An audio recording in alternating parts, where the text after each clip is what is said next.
कलियुगात नास्तिक पंथ बोकळला फार,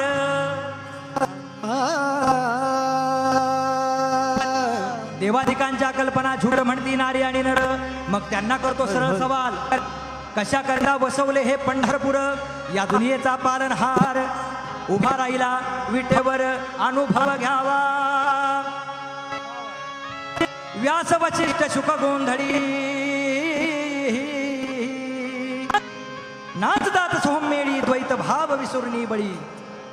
खेळती अंबे तुझे गोंधळी, गोंधळा येई ग जगदंबे. दिस इज फॉर ट्रांस म्यूजिक. सब भूल जाना, मोह माया सब है ना, सब भूल जाना. क्यों गोंधल नाम रखा है? गोंधल मीन्स क्या? शुद्ध मराठी में क्या बोलते हैं? शुद्ध मराठीत म्हणतात कन्फ्युजन. गोंधळ म्हणजे कन्फ्युजन, जेव्हा काहीच कळत नाही.